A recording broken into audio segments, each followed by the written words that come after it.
So, assalamu alaikum, everyone. My dear brothers, my scholars, my sisters. My name is Sadaf, and I will be your moderator for today, inshallah. The topic that I've been given is very close to my heart. I hold a master's degree in English language and literature, and I have been a teacher for the past 20 years. I currently teach English to refugees for a nonprofit organization in Canada. And I've also been a part of the Islamic Madaris, of Islamic Madaris, both in Dubai and Toronto for the past 14 years. My current role is that of Teacher's Chair at Al Hadi Madrasa in Toronto, and I've written teaching guides for the MCE Tarbiyah curriculum and served as a trainer for teachers in Madaris in North America. I'm also the Tarbiyah curriculum coordinator in North America for Nasimco Center of Islamic Learning, and I'm also a member of the Joffrey Education Committee of the ISIJ of Toronto, and run a program that's very close to my heart, along with a very able team, and the program is called Book Cloud. It's a book club for children. And I'm very, very honored today to be in this discussion with my esteemed panelists, Shaykh Bilal Hussain and Dr. Farooq Bandali. I'm going to start with my introduction. So Shaykh Bilal does not need an introduction, especially if you are in the North American community. He was born and raised in New York. He's a graduate of the Temple University in Philadelphia with a degree in finance. He has studied in the seminary of Najaf al-Ashraf for over 10 years, mashallah, and currently he's a resident alim for the Shiat Nashri Jamaat of New York Center. His work as a cleric in the US is focused on the development of the next generation by helping them develop a well-informed identity of what it is to be a Muslim and how to live according to our faith in a foreign land. A much needed project for sure. Shaykh Bilal is the director of the Zahra Trust, USA, a humanitarian relief organization that works with orphans, widows, and refugees around the world.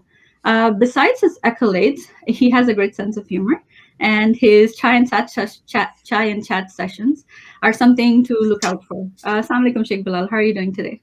Alaikum salam, alhamdulillah. Glad to have the opportunity to have a great conversation about digital learning while doing digital learning. Inshallah. Okay, so my next esteemed guest is Dr. Farooq Bandali. Dr. Farooq has his Doctor of Pharmacy from the University of Texas at Austin. He then completed 2 years of residency with focus in critical care and also holds a teaching certificate. He subsequently was a professor and clinician at Rutgers in New Jersey for 9 years. He's been working in pharmaceutical and medical device for the last 6 years in medical education and research. And he's the co-founder of Taqwa Media, an Islamic publishing and distribution company, and has employed a varied digital technology as a clinician, academician, researcher, Islamic publisher, and distributor. Dr. Farooq and I have worked together in the past as teacher trainers for the MC Tarbiyah curriculum. He's the father of 2, loves hiking and telling stories. So, assalamu alaikum, Dr. Farooq. How are you doing today? Wa alaikum salam wa rahmatullah, Sister Sadaf. I too am very excited to be holding this digital education, just like Shaykh Bilal is in this digital space. Assalamu alaikum wa rahmatullah, Shaykh Bilal. Wa alaikum salam wa rahmatullah. Okay, so our topic today is digital Islamic education. In February 2020, COVID-19 impacted us in unprecedented ways. It affected the way we live, the way we grow, the way we contribute. One area that it has especially affected us is how we all learn. It has affected children, parents, students, teachers, scholars, communities, and the global society. We have had to pivot and quickly adopt to digital ways of engaging. So, however, the challenge has been now more than ever, we are living busier lives. Our bosses expect us to be online all the time, and we're constantly plugged into the virtual digital world. In the spirit of reform, the title of today's session is Digital Islamic Learning, Digital Islamic Education, and we're going to be using this platform to address some fundamental questions that we have had on our minds, and inshallah address the discussion holistically. I'm going to navigate through the discussion by asking Dr. Farooq and Shaykh Bilal questions. So I'm going to start with Dr. Bandali, Dr. Farooq Bandali. So we've been living in a world of information overload, Dr. Bandali. In 2009, there was a Harvard Business Review titled Death by Information Overload. There's an exponential increase in channels to receive the digital information. And there was a recent article showed that there are more than 100 plus social media websites that were created in 2021. Now, I, as a parent, as a teacher, as a mom, feel very overwhelmed in navigating and how much information is available to us. There have been a lot of courses that have been offered, and you just don't know what you want to sign up for and what you don't. So, with all your experience as parent and educator, how do you think that we should navigate all of this and discern needed information from noise? Jazakumullah for your question, Sister Sadaf. A'udhu billahi minash shaitanir rajim, bismillahir rahmanir rahim, and also thank you for your kind introduction. So, before I answer the question, I wanted to congratulate everybody on the birth anniversary of Imam Ali alayhi salam. I wanted to also share our condolences to everyone on the death anniversary of Sayyidah Zainab alayhi salam, and thank Sayyid JawadQazwini and the entire team to organize this conference, and also really honored and pleasured to be here amongst this esteemed scholar. So, back to your question, we navigate needed information and Islamic information from noise through defining our purpose. And the crux is, as Muslims, where can we go and find our purpose? And the best place really is the Holy Quran. There are two verses that I wanted to share. So the first verse, when we look at the Holy Quran from a purpose definition, is in chapter 51, 56 through 8, where Allah subhanahu wa ta'ala has said, I have created the jinn and the humans to worship me. And other translators have translated this as serving me. So if you were to take this idea of serving Allah, you're not by serving Allah, you are serving, you also must serve Allah's creation. The second verse is 67:2, where Allah says in the Quran the idea of that we have created a test with those with the best deeds. So if we think about sort of the intention behind Islamic education, it is really to help us holistically.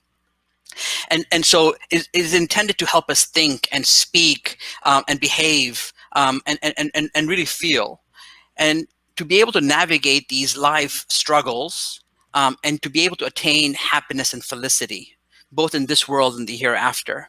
So the case that I want to make today is, as professionals, as students, as teachers, we navigate our, if we were to go down the road and say life is comprised of mind, body, and soul, and if we all agree on this concept, we would note that we go through our mind and body in a formalized and structured manner. What do I mean? Whether you're a pharmacist, whether you are a social worker, journalist, it doesn't matter. You go to go get an education for almost 14, 16, 18 years and hold a career. For those that focus in also on body health, you think about what you're going to eat and how you're going to exercise. But yet we relegate our spiritual growth and the growth of our soul to an unformalized and an unstructured approach.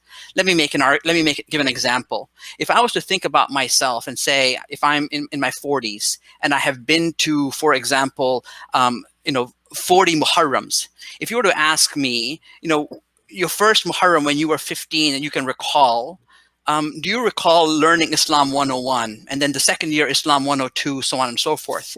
And the answer, the audience, if you ask most people, they'll say, no, that is not the case. And the reason is because it was not designed for that.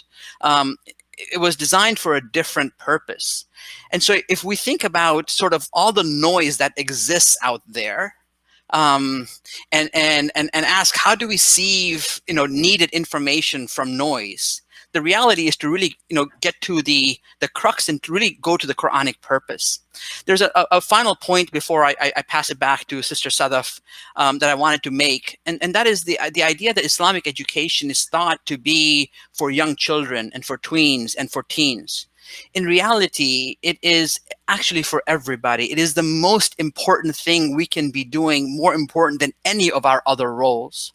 And so there's a hadith that we all know, it's not new, from the Holy Prophet, peace be upon him. Allahumma salli ala Muhammad wa ala Muhammad. And the hadith says, get knowledge from the cradle to your grave. So if I was to present this idea, which is not a new idea, one of the critics or criticisms about this is most people will say we don't have time.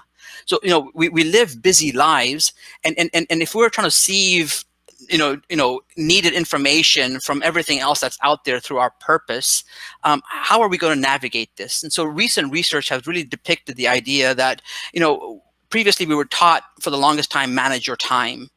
Now more and more, I work in corporate, we get trained to say, it is not about time management, but it's really about priority management and energy management. Figure your purpose and then go after the priority management and the energy management. So Jazakumullah, sister, for your question, and I hope that answered your question. Thank you very much, Dr. Farooq. It did. So Shaykh Bilal, now that Dr. Bandali has spoken about the purpose, I would like you to tell me how can we benefit from digital learning, and what digital resources are available to us right now? أعوذ بالله من الشيطان الرجيم. بسم الله الرحمن الرحيم. The idea of digital learning is actually bridging a gap that exists for especially the Western world. One of the things that we suffer from the Western world is our environment isn't a Muslim environment. So our interaction with Islam typically becomes limited to either, for example, in the Husainiya or specifically at home. And outside of that, it's very difficult to have access to Islam. With the advent of digital learning and the availability of digital resources, we can now create a more complete Islamic environment, that I can be exposed to Islam in locations other than simply the Husainiya, other than simply when I'm at home with my family. That's a really important concept that allows us to now bring about that shortcoming that we had of living in Western countries, not being able to talk about Islam, not being able to see Islam on a regular basis, to now making Islam a part of our day-to-day lifestyle and a more comprehensive view of our environment. Another great factor about this is opening up to individual learning, right? Historically, what happens is we have a lecture. We go and we sit in the lecture. Now, it may happen that, for example, the needs of my community, the lecture is well reflected to fit the needs of my community, but not my unique individual needs. For example, it may be something that I heard as a lecture before. It may be something I've read about. But the limitation of my availability to Islamic knowledge was that one lecture that was happening in my community center. Now, with the advent and the availability of digital information, I can continue my learning and growth process individually, as opposed to only being able to access those resources that my community center makes available to me, which is a great process to open up for ourselves. Also, the other factor that we take advantage of digital learning is by learning about source material. Many times when we want to have a conversation about faith, we say, I heard. Most conversations, it's one person who has listened to one lecture talking to a person who has not listened to that lecture or listened to a different lecture, and the conversation is, well, I heard them say this, I heard this before, I've heard this before. Now imagine that by the use of these digital resources, when I have a religious conversation, I can reference source material. I can go back and I can read these books and have access to information that otherwise would have been foreign or difficult for me to have access to. This is a great concept that opens up the availability of information. And let me tell you something, this isn't a hypothetical situation I'm talking about. I'm not saying that this is something in the future we'll be able to do. Alhamdulillah, we can do it today. Whether we look at full-time learning institutions for our children that are available online now and are using digital platforms to give full-time education to our children, whether, alhamdulillah, Wali al-Asr School in Canada is doing a great job with this. The Rise Academy out of Sabah Center in California is doing this. We have a variety of online Hausa projects that are available. E-Hausa out of Sydney, Australia is running. We have the Mizan Institute in Texas running. These institutions are sitting there providing us detailed information. We have a variety of, for example, digital libraries that are available now, whether we take a look at the Al-Islam Library, Islamic Mobility, we take a look at Wikishia even now is stepping up and becoming a great resource that people can access, and a variety of other materials. The content is now out there. It's about us availing the opportunity to make Islam a part of our lifestyle. And that's something, hopefully, platforms like this, where we're having these conversations, will, inshallah, open us up to the opportunity of availing these chances and looking more for digital learning. Absolutely. Thank you very much, Shaykh Bilal. So Dr. Farooq, in 2021, what role do you think parents and teachers, in 2021, what roles do you think teachers and parents will play in supporting children and students to be successful in Islamic education? Yeah, I just to piggyback on what Sheikh Bilal was saying, I think quite simply, the role we play both as parents and teachers is to be role models. So our child and our student sees what we do more than hears what we say. So as to speak, we're having to walk our talk. Yeah, so it is important to embark on this journey of Islamic education. But now, because of COVID-19, we have been thrust into and forced into this digital space. And as a clinician, and somebody who's got experience in infectious disease, I'm concerned that COVID or COVID-like phenomenon are really here to stay in some sort of a hybrid model.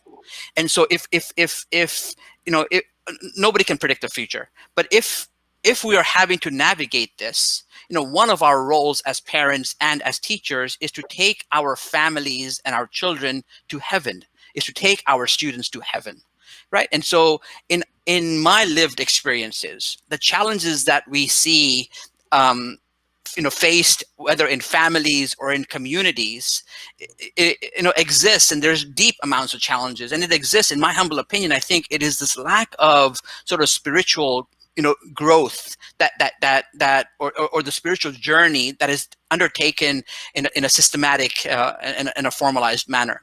So if I haven't challenged myself with the question, what does God expect of me, or how do I build out a relationship with God, with God, my parents, my spouse, my children, community members, friends, even strangers, I am more likely to then face these numerous self-imposed challenges. So in summary, I feel it's a lifelong learning process, and really the role that we can play is to embark on becoming better and better, role models in the spirit of reform that this conference is about.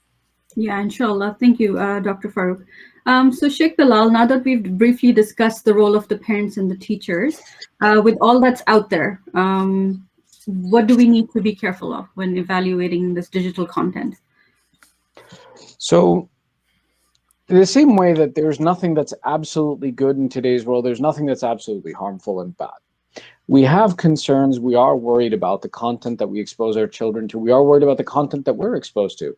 And part of that is not accepting everything at face value. There's a few points to pay attention to here. First and foremost is paying attention to making sure that what we're following and what we're listening to is validated information. What are we reading? Who are we listening to? What are we watching? One of the advents of digital learning that we've seen that is somewhat problematic is what's the forwarding, posting information without being sure, what am I posting? What's the real value add? Did I make sure that what I'm saying is truthful? Am I conscientious of the content that's being passed around? This is a really big responsibility, that if my name and my identity is going to be tied to a piece of information, it's not sufficient enough that I click the share button or I forward it, but rather, did I validate? Am I sure that what I'm saying and what I'm sharing comes from an authentic source, that information is correct? This type of validation becomes very important, especially in today's day and age, where there are many people who want to speak on our behalf and share information. We have the advent of fake news. And whereas it was considered something that was rare, that didn't happen very often, in the past 4 years, it's become commonplace, and it's almost become accepted that this is part of the content that's out there, and it's on the reader, the listener, to be conscientious, to pay attention to notice the details and see, what I'm listening to, is it correct? Is this okay? Further to that, aside from just paying attention to the validity of information, we now need to start talking about, is this good for me? Am I reading something that's appropriate for me? Is there really a value add by this information? And to that end, censorship is very important. And censorship is still valid. We need to be censoring our children when they're accessing information. We need to censor ourselves. I'll give you an example. Back when, unfortunately, the Daesh-ISIS situation started, these Daesh and ISIS individuals started posting terroristic videos. And unfortunately, the caliber of these videos was things that, for example, were acts of war that were being put in video and put out onto the internet. And not just people, but children started watching these videos. And some of them were very graphic. And let me tell you something, just because it exists and it's out there doesn't mean we should be consuming it.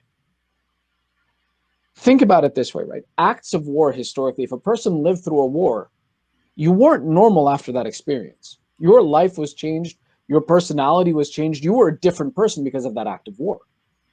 Now, all of a sudden, I'm putting it on the internet and I'm letting everybody see it. How is it possible for people to process this information and still be normal? This is a problematic approach. So we have to be careful and conscientious, and censorship is really important, even with the regard of talking about censoring. Who has the right to speak about Islam? What are the topics that should be discussed? And we have to validate every piece of information. Is it truthful? Is it useful? Is it beneficial? What's the long-term impact of this information on me, on my children, before I go and I bring something into my house? So this is stuff that we really do have to keep working on, inshallah. Inshallah. Thank you, Shaykh Bilal. So Dr. Farooq, back to you. How should parents and teachers be empowered to nurture growth in families and students? Are you aware of any case studies where communities have efficiently employed digital tools to promote Islamic education? Sure. Thank you for your question. I think there's a two-part question here, and this response may take slightly long. But so when it comes to the idea of empowering parents and teachers, I think there has been almost 4 decades of research, looking at trying to assess student development in classroom settings, and and translating those assessments even in Islamic schools and weekend schools and so on and so forth. And the reality of the matter is the whole assessment, as important as it is, the crux of this is, does it translate into change in behavior? And I think this idea of change in behavior is where there is much growth. There is some additional growth that is needed. But I'd love to turn back to to Islamic principles, and it's not this next discussion is not intended to be in any depth, and Shaykh Bilal here as a scholar can certainly inform to this topic much better than I can. Having said that, though, I would like to sort of give the idea of that we all must have heard about before. This is probably likely not new. It's the idea of muraqaba and muhasaba. The way to break it down quite simply, it's in the morning you wake up and you set goals. In the evening you go and you self-assess. Yeah, and so I think one of the things that parents can do is to implement this. Now, our viewers, likely there may be people from an entire spectrum where people have already implemented this and they may be seeing success. And there may be some of us who are still new to this idea and trying to figure this out. I think it's a phenomenal Islamic principle. And one of the ideas when talking about muraqabah and muhasabah from a family perspective, I think when we self-assess and be critical of ourselves, we should take the approach of looking at virtues.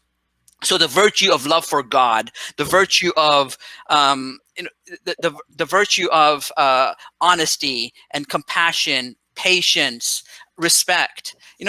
And with one of my favorites in terms of virtues is the idea of nobility. When I think about nobility, I'm thinking about the Islamic principle of makarimul akhlaq. It translates quite simply to, I'm kind to those who are kind to me, right? And so one of the areas that we are most likely to have a challenge with is those that are most closest to us, our family, our friends, our community members.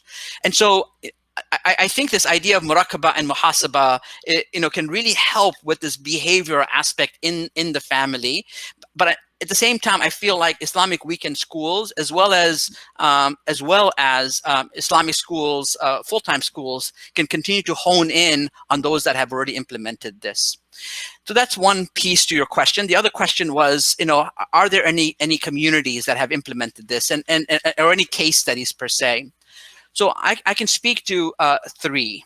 So one, case study for myself is a community that I have been involved with now for the last 3 years, and this community has existed now for upwards of 10 plus years in different forms. A digital-based community.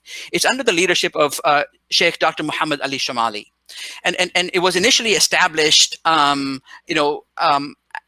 because people were in Canada and in UK, it was established to promote learning through a number of different ways. Through a digital platform. This is way before COVID, by the way, obviously. And then subsequently there were retreats that were being held. Currently, in my to the best of my knowledge, I think there are 300 plus families engaged in different formats. One of the most amazing principles about a community like this, one of the principles by which it's founded on, is the idea of social wilaya. Social wilaya is that my job is to gain the pleasure of Allah. In order to do so, I must gain the pleasure of the believer by the teachings of the Holy Prophet and the Ahlul Bayt. And so I think there has been amazing success in developing such communities under such leadership that can really help us propel. A second is this, none other than Shaykh Bilal.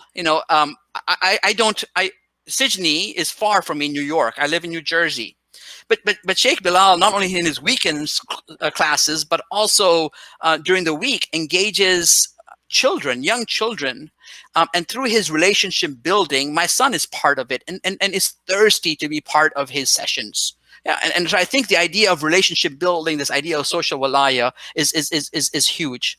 The third is, you mentioned the Tarbiyah curriculum. I think the Tarbiyah curriculum is amazing in that it has employed current day methodology from a pedagogical perspective.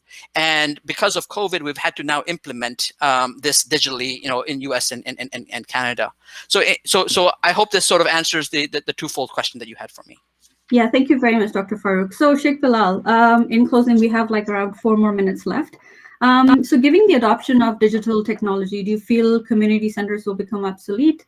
And do you have any other words of advice for us? The idea, does the community center become obsolete, reminds me of the joke where a man comes to the Shaykh and says, Shaykh, I saw Jama'ah, people were praying in Jama'ah on TV. When I'm at home, can I pray Jama'ah with them? The Shaykh replies, sure. And then after that, put a black cloth on your fridge and do tawaf too.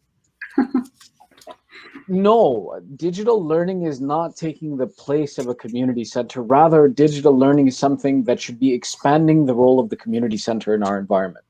It makes the community more important for us. It creates, first off, the community center now adds on the responsibility of creating and directing people to content and information to help them through this process of navigating all that's out there. We also take a look and we see about the idea that this community center now helps people bridge the digital divide, that there does exist the digital divide today in our communities, whether we take a look at seniors, immigrant families, young families that don't have access to the same resources. And we need to rely on our community center to create and promote those tools and resources so that everyone in our community can adapt and develop the information that's there. Second to that, and in addition to that, it's very important to remember that Islam is not simply knowledge. It's about character, it's about spirituality, it's about that community. When we see our Holy Prophet telling us that a blind man who comes to him and says, Ya Rasulullah, is it allowed for me since I'm blind to pray at home, or must I go to the masjid? And the Rasulullah said, even if there needs to be a string tied from your house to the masjid, go to the masjid. That's telling us the importance of that community and that interaction that comes. Learning is not simply the book. Learning is not simply the lecture. It's the interaction. There was a pious Sayyid who used to tell me, he says, I heard in my youth, and I tell you today, more learning is done in the hallways than in the classrooms. In Najaf, there's a statement that you learn that there's knowledge on the wind in the city of Najaf. All of these talk about, and the point of these statements is to talk about that communal aspect. We can't and we will never break away our community because our Prophet enforced this concept. And we look at digital learning as a supplement to our community. We look at it in addition to our community, not in place of our community. And which is why one of the key things that we're taking a look at is this process of continued growth and development and the adaptation to new information and knowledge and improving our process of learning and development. In a final note, what I'll mention is this. There was a time in the history of Islam where we were at the head of science, math, and medical infrastructure. All of these things were our leading sources. And then eventually Europe overtook this process and we were no longer the leaders of this knowledge and information. What happened was was that the advent of the printing press was something that the Ottoman Empire refused to adapt to. So the rest of the world took knowledge and books and information and spread and grew. And we went from being leaders to followers in all of these subjects. Today, we have an opportunity again that as technology is developing and resources are developing, are we going to take a backseat and let others lead the process of education and learning? Or are we going to adapt and learn from this process? And that's why this is an important conversation that inshallah we continue to keep developing.